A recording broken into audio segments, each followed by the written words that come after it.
Whoa. Whoa, who are they? Jurassic Park. What is it?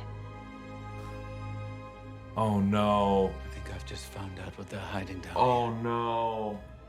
Dead here. Jedi. This is a fortress. Oh, I love it.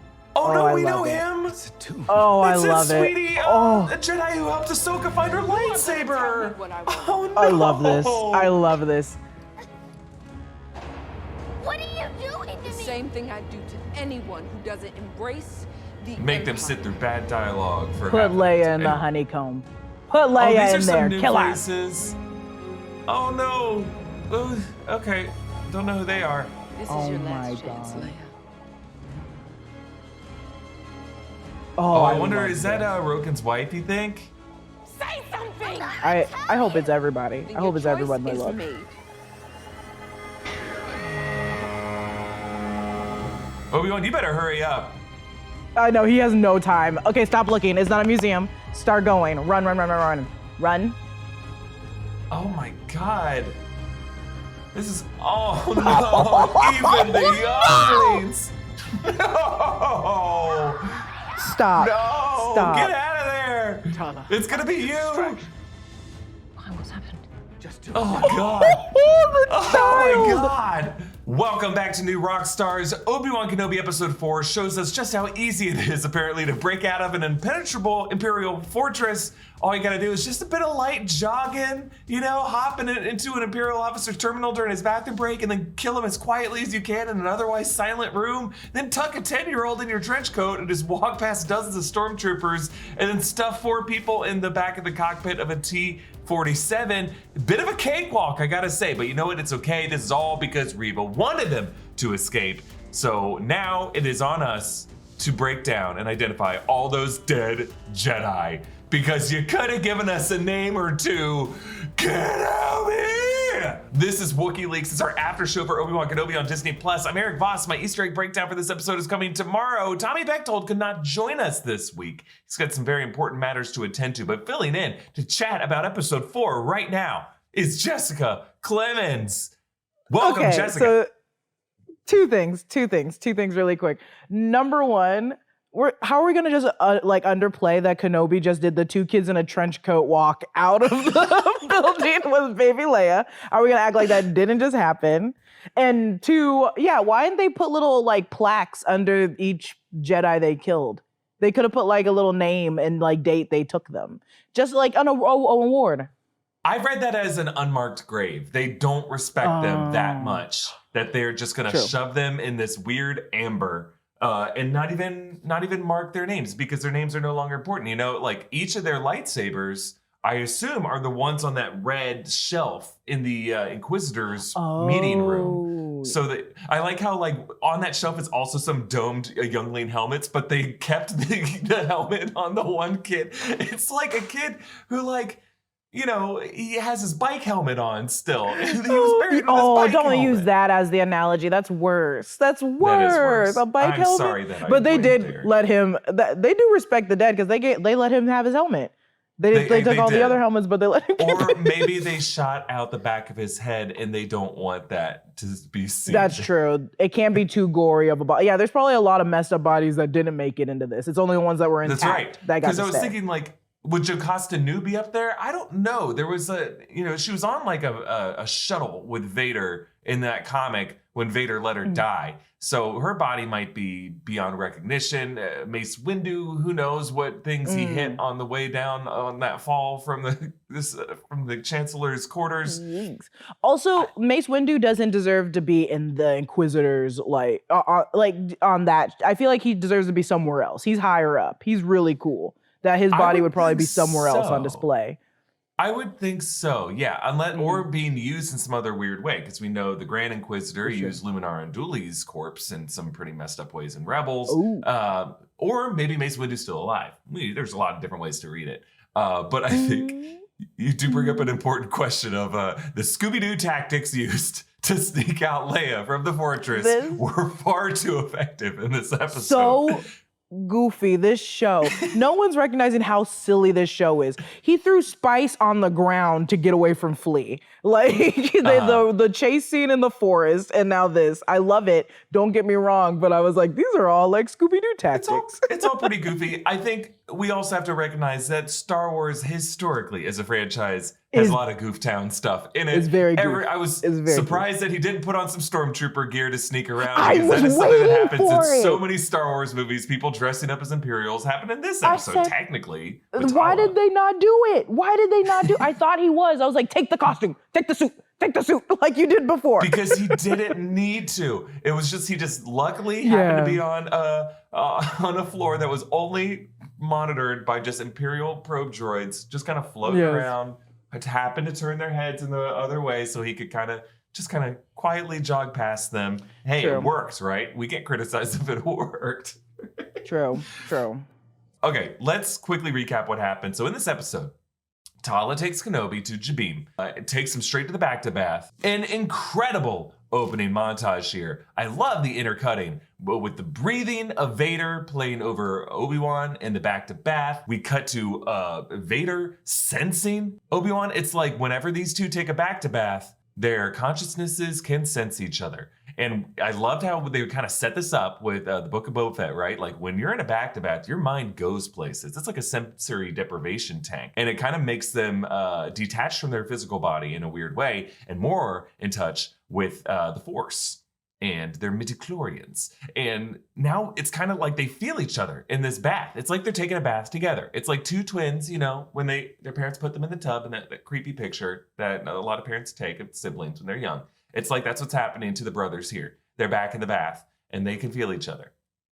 And I love this so much.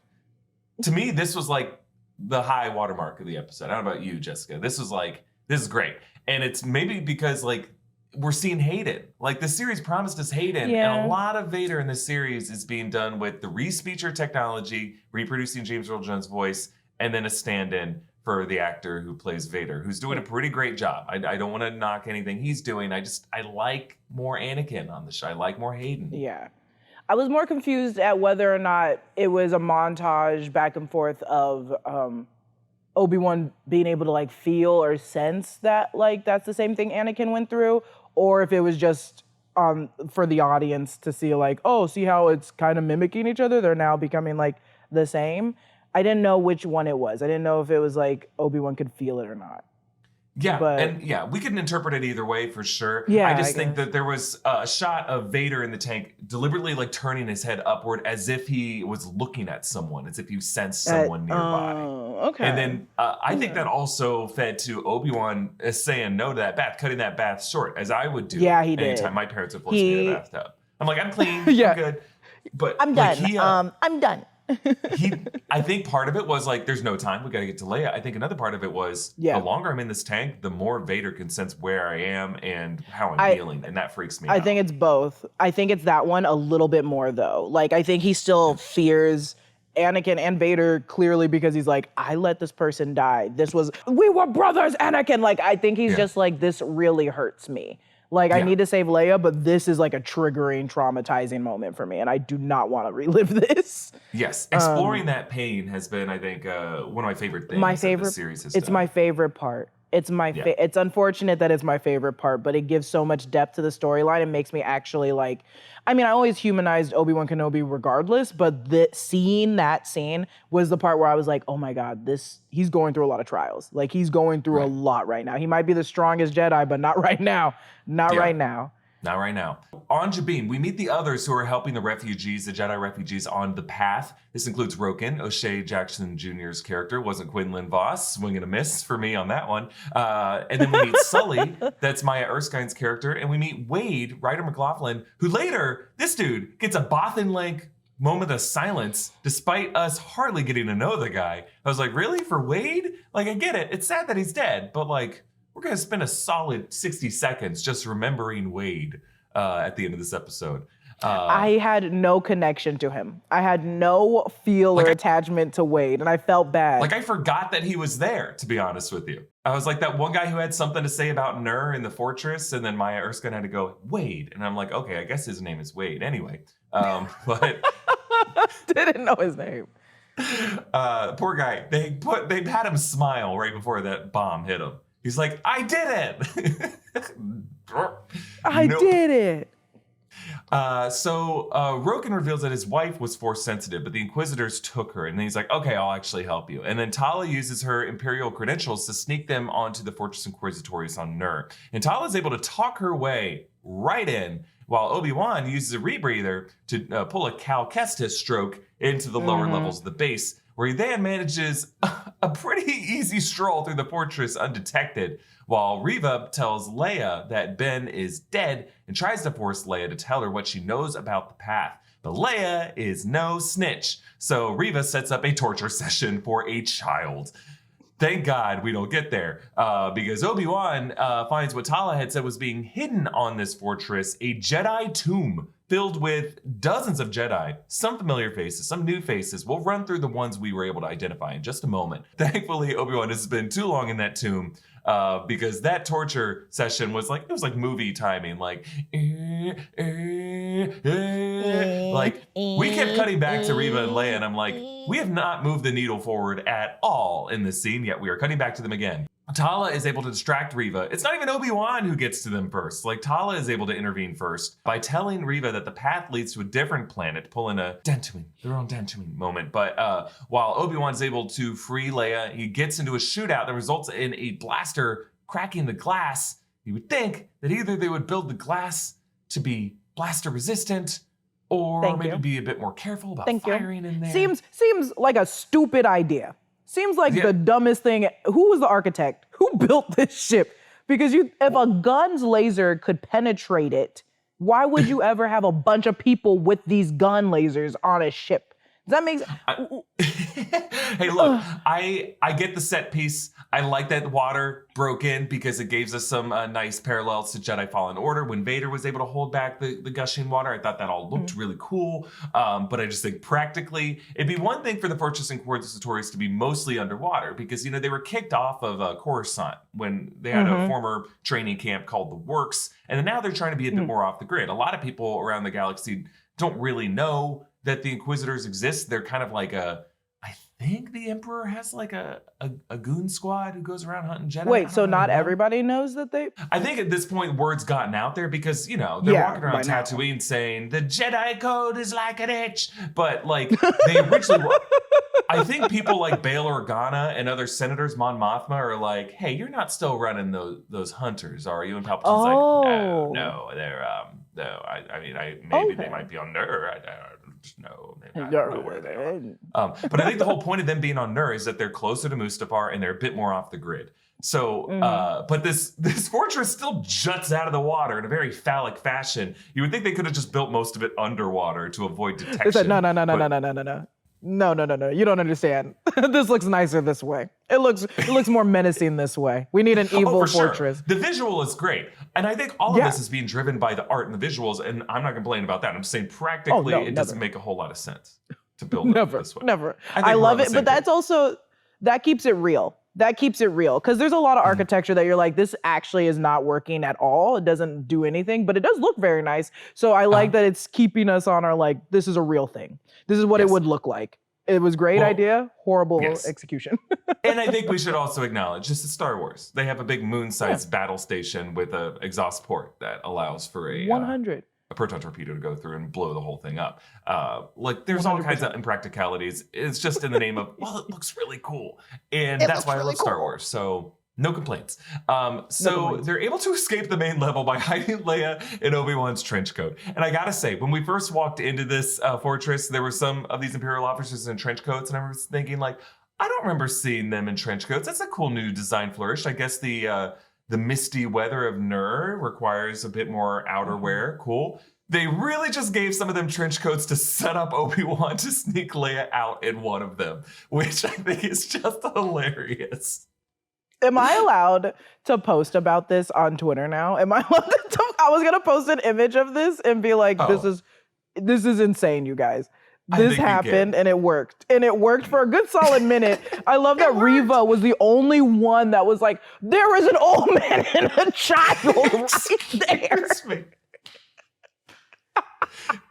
There is a four-legged species in a trench coat. Two daddy legs, two little girl legs just kind of skittering beside him in a real lumpy trench coat silhouette. Yes. No one's going to say anything? Reva is the voice of reason, and I love it. Reva, she's a villain, but her character is so good, and the fact that no one else, like she had to come out and be like, "You guys are all idiots. Look at that weird thing." Turn your heads. And they're just like walking, limping with Tala. Also, if Tala I can't dies, believe this is working. yeah. Oh my God, this is working. If Tala dies, I'm gonna be very upset. But that's another story because Tala's done too much work this season so far in 2 episodes. Yeah, too much work to die. She's done a lot of heavy lifting. Absolutely. Yes, she has. So Sully and Wade show up in a couple T-47s. You remember these? These were the Empire Strikes Back Hoth speeders that tripped up the AT-ATs, the AT-ATs. But these are 2-seaters. So it's amazing that Tala and Obi-Wan and now I'm not surprised Leia can cram in there. She's a little moppet, but Obi-Wan and Tala cramming into a seat that's meant for one person in the back of Sully's T-47. Pretty impressive Tetris work getting them in there. But Reva doesn't let Wade get away. Poor Wade. R.I.P. Wade. Never forget Wade. We're he was probably going to still get a shooting. 10-minute memorial funeral scene for Wade next episode. That's what I'm assuming will happen. I hope not. I said I hope not. This is the villain in me talking. But also, Maya Eskrin's character was like, come on, leave it alone. And he was still shooting, right? At Reva. So I think Reva had that chance to like really throw something at him, which also was, what did she throw? What was it that she like threw at him? Was it a bomb? Oh, a box bomb? I don't know. Yeah, that's what I thought. I was like, I thought it was a cinder block. And I was like, how did a cinder block do that? I don't know. I think they just got some loose bombs stacked up on that deck. Understandable.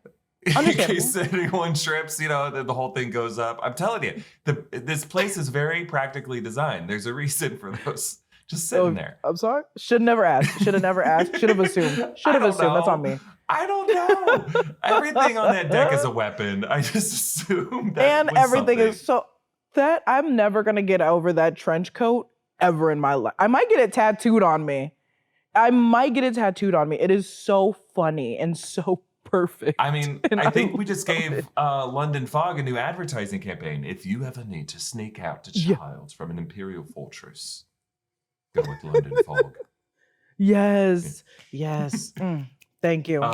Oh, so, but as much as we want to joke about this, it seems like Reva did this on purpose. At least Reva did, because she reveals she left a tracker with Leia, her little droid Lola, her droid, lighting up red, recording everything. And while Leia is not a snitch, Lola might be a snitch. We're gonna find out.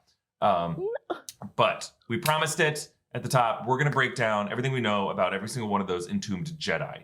That we can determine. But be sure to check out newrockstarsmerch.com to grab our latest Obsession Empire's Most Wanted shirt, inspired by the Obi-Wan Kenobi series. Like all of our latest Obsession shirts, it's a limited edition release. And once the shirt's gone, it's gone forever. Unlike the Grand Inquisitor, we think he's coming back. And when you purchase this latest Obsession shirt, you unlock the ability to get a custom shout out that will appear right here on Wookieeleaks at the bottom of the screen. So let's review what some people are saying. Dylan says, how likely is it that we'll get some Clone Wars era flashbacks? Only 3 episodes left. Well, 2 episodes left as of this episode, but yeah, I think at this point, not that likely. I'm not gonna build up my expectations too much for this show. But I think if it means we get to see Hayden Christensen on screen, great. I would love to see that. I think realistically, the Clone Wars era flashbacks are going to be in Andor. They're going to be in Ahsoka. I don't know if this series is time for that. Trenton says, do you guys think we'll see Hayden Christensen in Ahsoka as well? I think so. We better. I said we better. I think that would be a great place for a Clone Wars era flashback with Sky Guy and Snips. Is that something you'd like to see, Jess? Yes. Yeah. Also, yeah, they just better. He trained her.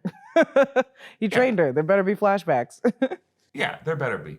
And then Riley says Ewoks are the real heroes. Well, Riley, you can burn in hell. No, I'm just kidding. That's a great. A god. No, what did Ewoks do to you? Can I? Nothing. I love the Ewoks. I love all of them, and I love you, Riley. You're right. They are the real heroes. They're wonderful little things who did nothing but but save the Battle of Endor. So we have to show them some respect. But Jessica, what's the question we're asking after this episode of Obi-Wan Kenobi? I think the hot take is, who were the Jedi corpses in the tomb? Yeah, who were Who they? were the honeycombed? Yeah, I love it. They were casting this honeycomb amber as opposed to carbonite, which is interesting. It's like they want us to be able to see them and learn from their form, their clothing, their appearance, the last look on their face. Because I think in carbonite, it's just all you really see is their expression, but Yeah. you don't really see much about what they're. I think these are what just else they- trophies, like animals' Yeah. heads on walls. Like it's just like walk down this long hallway, this long corridor to a torture booth, and look at all the other people we tortured and murdered.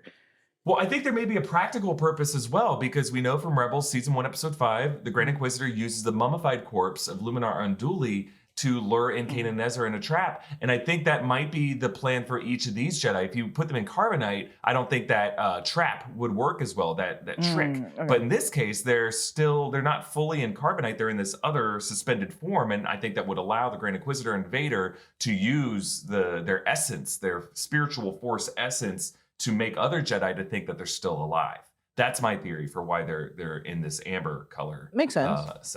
Now from my count, looking at this corridor, it looked like there was like 48 cells, because it looked like there were 8 on each side of the lower level, and then that would give us 16 on the lower level, and then up top there were similar cubbies above them, and it looked like there were 16 on top. There may be others stacked behind them, but I think there's around like 48. There's a couple dozen at least of these. But we only see a handful of them. So the first one we get a close-up is this goat-like looking species. It's called a Kosian, and this is Tera Sinube.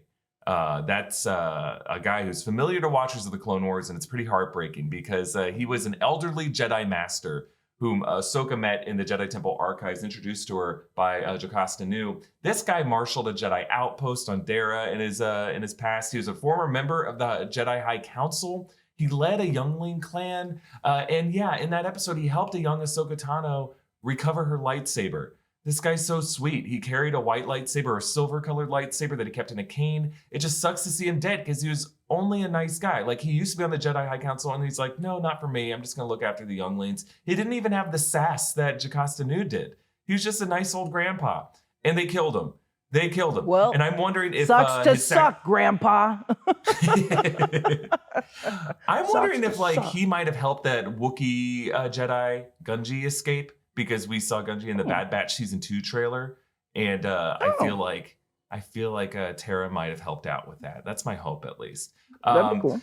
But really, the first ones you can see in the sequence are actually in a wide shot from the far end of the corridor. On the right is an Angri male. And this could be one of two people. It might be Jedi Master Coleman Kasaj, who sat on the Jedi Council during the events of Revenge of the Sith. He appeared in a number of Clone Wars episodes. It might also be another Angry Jedi, Pablo Gil, who appears during Attack of the Clones. But Coleman Kasaj served he survived the initial wave of the Purge during Order 66 because his name appeared on a list of surviving Jedi still hunted by the Inquisitors back in the 2017 Charles Soule Darth Vader comics. But we should note that list also includes Quinlan Voss. And if you slide on over to the left of that wide shot, there is a male Jedi with great hair. And I really does look like Quinlan Voss. The only difference is you don't see the yellow face paint stripe across his face, but he is in that amber colored lights that might just mask it. It would be super surprising to see Quinlan Voss be revealed this way with no close-up reaction by Obi-Wan. Right after Obi-Wan just learned Quinlan Voss had been helping along with the path and read that meaningful quote from Quinlan. I think Tala would have known if Quinlan was captured. I think Quinlan wouldn't have been mentioned last episode if he was just going to be among the case here. So I'm thinking that this guy is not Quinlan, just someone who looks like him. Now, there are two other Jedi visible in that shot. Beside Coleman Kasaj, there's a hooded female with a messenger bag, and then beside the one who looks like Quinlan, there's a Jedi with an interesting shaped head or headpiece. But then as Obi-Wan walks past these cells, there's a few new faces. There's one with an odd square-shaped headpiece, another one with thick padded armor, and then a close-up of a woman's face in shock, and then a woman wearing a poncho and a necklace. And I believe that one of these two women might be Roken's wife. Because they both got significant close-ups, and they weren't wearing particularly Jedi robes. They were wearing just more commoner clothes. Do you think he's gonna he's gonna somehow see it. I think he's gonna be notified about this. Like, I think Obi-Wan, when he gets back to him, he might have a picture of his wife, and then Obi-Wan's like, "Oh, I hate to break it to you, but Oh yeah, 100%. and we'll flash back to it." That's my thinking. But we're left with this youngling kid, and this is actually someone we have seen before, because in the credits of this episode, he's credited as the actors, the twin brothers Jonathan Ho and Oliver Ho, who are also credited as playing one of the younglings in the Order 66 flashback in episode 1 in the prologue. So this is one of those kids, and they cast him in Amber right away. So that tells us that right the night or the week of Order 66, they already started casting these Jedi corpses in this Amber stuff. So this was something that they had prepared. That they're like, maybe we can use their corpses to capture the rest of them right away. Put them on ice. And if Reva was one of those kids to walk past that every day, the Yep. anger, the what is deep down boiling in her? Who is she fighting against? The inhumanity of her being able to pass by that, to see like one of her classmates still just as young as he was on that night when she broke off. So it's just really messed up, obviously. As Obi-Wan leaves his quarter, there's actually another sighting, a bald, dark-skinned man who might be Mace Windu. No. But again, I think someone that significant, Obi-Wan would have given a double take to. We would have gotten a close-up of them. Also, the big smoking gun there. He has his right hand clearly visible, and Anakin Skywalker sliced off Mace Windu's right arm. Maybe he got a new one in the time between he also survived and then also got captured. I don't know. That's just a lot of steps. I don't think this is Mace Windu. Now, who else might be among these? There's a good chance that among these, of course, is Luminara Unduli, based off of how the Grand Inquisitor used her corpse similarly in Rebels. So we didn't see her here, but she might be somewhere in the stacks. And there's plenty of other Jedi who had been hunted by Inquisitors, Invader, and Clone Troopers who might be here as well. Like, it's implied that all of them whose bodies that they could recover are here in this room. So that would include Plo Koon, Ki-Adi-Mundi, Ayla Secura, Depa Billaba, Sin Dralig, maybe Jaro Tapal from Jedi Fallen Order. They all could be here. But I want to ask you, let's dig into this. Do you think Mace Windu is among these? If not, where do you think Mace Windu is? Or where is his body? I don't think he is. I don't think he is. And I agree with what you said. I don't think he would be put in something like that. I think he'd be somewhere else. He's a high up boy. So I don't think he would be, no, I don't think he'd be there. I think he'd be somewhere else. But also, if Mace Windu was alive, I would also ride that train. We all love Mace Windu. So clearly I would love for him to come back, but I think he's also dead. I'm just on that train because that, like, I think is I think there's just a great opportunity there for Samuel L. Jackson to come back into canon. And I think there's a great story there. And all I really want is just like opportunities for stories to find their path. So 100%. I think this is 100%. So we have a couple more questions we want to dig into this episode, obviously. We want to thank G Fuel for sponsoring this episode. If you're looking for a way to add a little more energy to your day, check out what Jessica's got. She's got some G Fuel. It's a sugar-free energy drink made from natural ingredients. It's used by UFC fighters and esports athletes and bodybuilders and skateboarders, YouTube stars, fitness models, even NFL players. There are over 20 unique and delicious flavors to choose from. And while G Fuel does contain caffeine, they do offer a caffeine-free G Fuel hydration formula. So if you are new to G Fuel or already a fan of the product, you can click the link in our description below to get 10% off your G Fuel order while supporting our channel. That's 10% off your order of G Fuel while using our link in the description. Okay, Jess, back to this episode. I want to ask you, Okay, ready? Where do you think the path ultimately leads? I don't know. So it's where everyone is safe, right? It's where all the Jedis can kind of run away. Where the hell would they be hiding? It's not. What if it's Tatooine? No, it's not Tatooine because they were over there, and it's not Mustafar.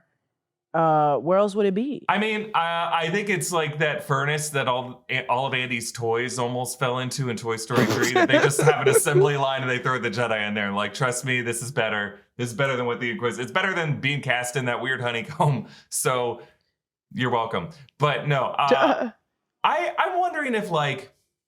They might just be spread out everywhere, like in a witness protection kind of thing. But I honestly think they're safer in their own kind of colony, you know? Because like that's what Roken said this episode. You can try all you want to just blend in if you're a Jedi, but they're going to find you. They have their, if you have Force sensitivity, they have holocrons or whatever, they're going to be able to track you down. So I think it's better if like they're put in some other kind of colony where they can be defended and maybe have some like reverse Force sensitivity beams that they can fire out, like a little shield to like. So like Rick and Morty, like to counter out their brainwaves. Yeah, right. Like to neutralize their Jedi signal. So I'm wondering if it could be places like Crate, because it seems like they're using mining systems to move them around, and then Crate in The Last Jedi was abandoned.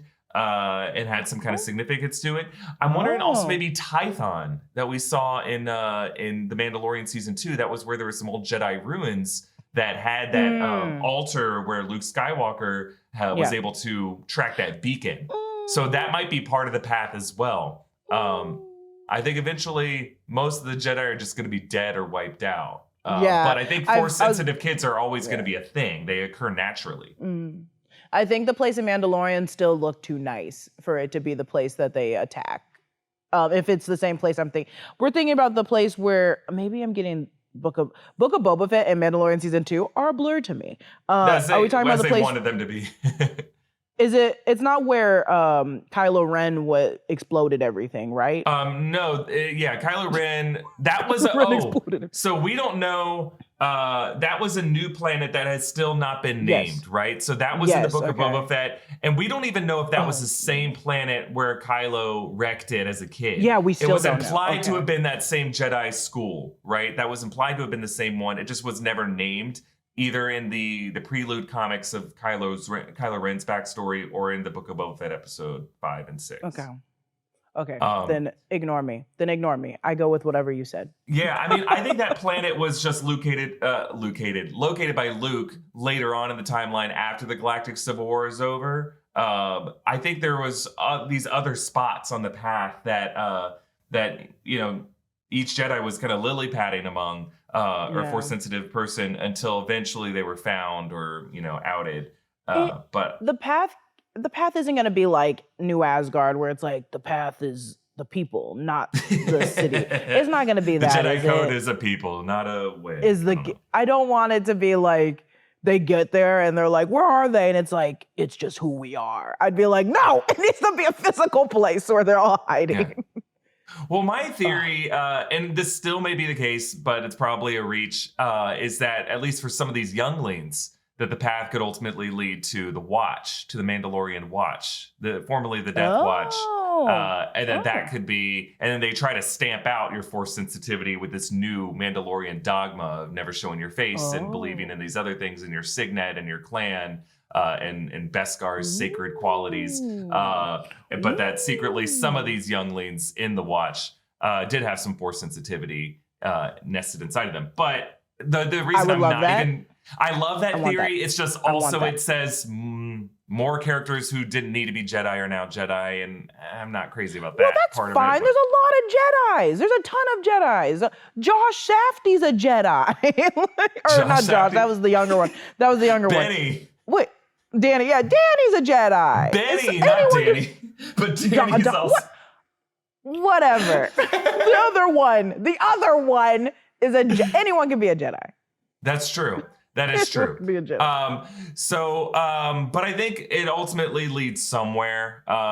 It might just lead to some new planet that we didn't know of in Star Wars canon previously. That tends to be what they're doing a lot. Like, rather than bring in something familiar that has a lot of importance, if they want something to have a lot of importance, they'll just establish something new, a new name, a new proper noun. A question I think we should talk about. Assuming Leia, based off of Star Wars history, she's going to reunite with her parents, the Organas. Bail Organa's still a senator. Is he going to demand the end of the Inquisitor program? Because now knows, like, if Leia gets back to him at some point, he's going to know that the Inquisitor, the third sister, took her. Or is this going to force Vader and Palpatine to move the Inquisitors even more underground? Like, we know the Inquisitors are still around in Rebels, of course, but are they still going to have as the status, the reputation that they had, or that they currently have on this show? Like, what's going to be the political fallout from this, I guess, is what I'm wondering. Is there a world where Bail Organa is okay still with I don't know. He loves No. Leia so much that I don't Yeah. think he would be okay with them after knowing this. Maybe we end the season with thinking, not us clearly because we know, but like the Inquisitors are all dead. Something happened, like a huge battle happens, and Vader's like, they all died. They all died fighting Obi-Wan Kenobi for your daughter. So Bale's like, there's no use to even talk about them. They don't exist anymore. But they clearly do. I feel like it's a goofy justification, but the Star Wars is silly. It's camp. So I think they could still go with that justification of like, we think they're all gone, but they're not. Well, I think you're onto something a little depressing about this, that Bale might let it slide. Because if he raises a stink about it, then like he's like, well, then why was my daughter taken? What is her connection? What is my connection to Obi-Wan Kenobi? It risks her daughter for there to be a whole Senate investigation about this.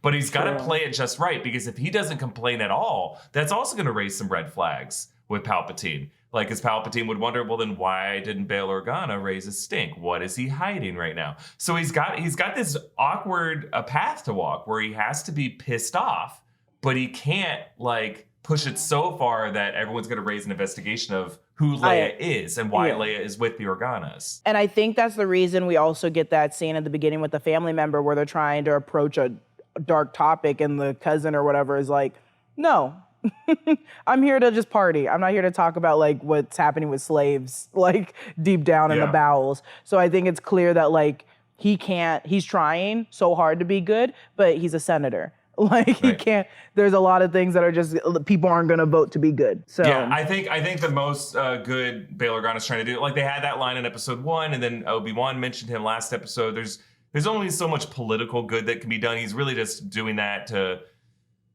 try to address things like slavery in the Outer Rim. He's trying to, but really just trying to keep up a front because, you know, of course, he's working with Mon Mothma to fund Jedi, or not Jedi, but rebel efforts. So I think really that's the practical good he's doing. But I think it's interesting. I think this series is going to end with a little hint of Leia, a spark of rebellion in Leia. She's going to want to start helping.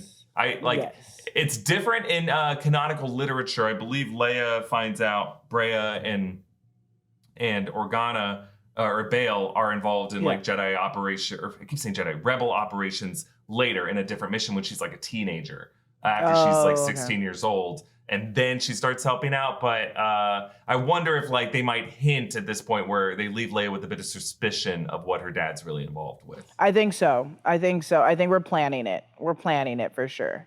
Yeah. 100. I love also that line where she was like, let me call my dad if we're on the same team, right? And Reva was like, look here. Look here. I like how she goes, look here.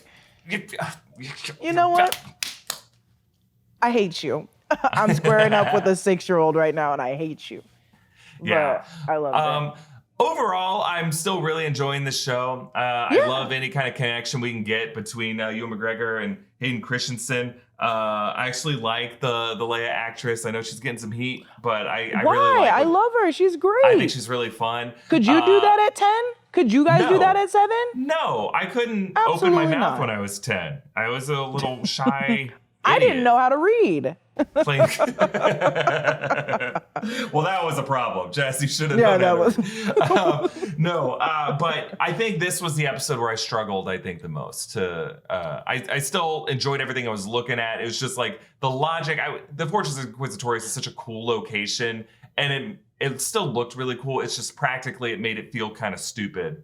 I loved it still. But I think I'm just like, this is perfect. This is silly and also great. I love it. It was fun. I like this. This might be my favorite episode. Wow. And I'm not gonna say that it was the trench coat that stole it for me. But I think it's the dead Jedi. It's the tomb. It's the tomb of those Jedi.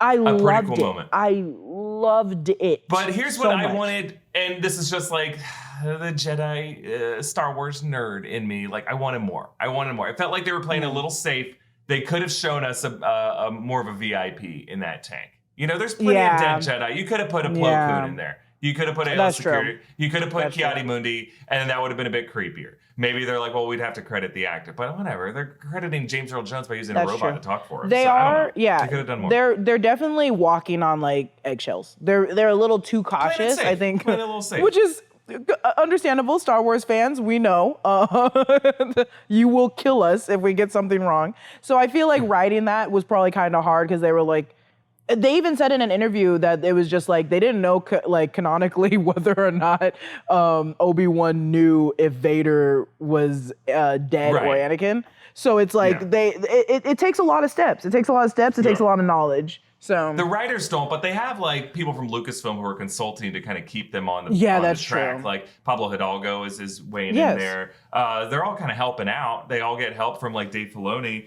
and Jon Favreau to make this all line up. It's just like compared to like the big swings that The Mandalorian was taking with things like Grogu surviving Order 66, you know, the fact that Grogu exists. Like, it felt like there were weird big swings. The Mandalorian, we learned so much more about the Mandalorian culture. Suddenly, there's a cult of Mandalorians who never take off their helmets. It's because like, all it's these John. Big swings. It's because it's Jon Favreau. Jon Favreau was like, I'm going to do whatever I want to do. He was like, you guys can't tell me to stop. Like, but I am kind of irritated that, like, Obi-Wan Kenobi couldn't break the rules like Mandalorian. Yeah, I feel like it should. It's Obi-Wan Kenobi. And like, as long as you have the Lucasfilm team all kind of in there saying like, well, we can't go this far. And I know the counter argument is that, well, it seems like they killed off the Grand Inquisitor. I don't think they ultimately killed off the Grand Inquisitor. Yeah, no. It seems like they're playing for a season 2, to be honest with you, which I'm not going to complain if we get another season of the show. Absolutely not. Absolutely not. I just think... overall, I don't want to take away anyone's enjoyment from it. I'm still really, really enjoying the show overall. It's just there's a couple silly moments in this episode where I was just like, huh? What? And I loved it. Where you hate it, I love it. I love it. I ate it up. I ate it up. A-okay with us. And we'll leave it there for this episode of Wookieeleaks. And again, my Easter egg breakdown is coming tomorrow. A huge, huge thanks to Jessica Clemons for filling in this episode. It was such a delight chatting this episode with you. Anytime. It was so much fun. So much fun. Don't forget to check out our great merch options over at newrockstarsmerch.com. Follow me at EA Voss. Follow Jessica at Lulu_Clemons. Is that still your Twitter handle? Yeah, never will change. Yes, it is. Awesome. Follow New Rockstars on social media. Subscribe to Wookieeleaks wherever you get your podcasts. Thank you for watching, and goodbye now.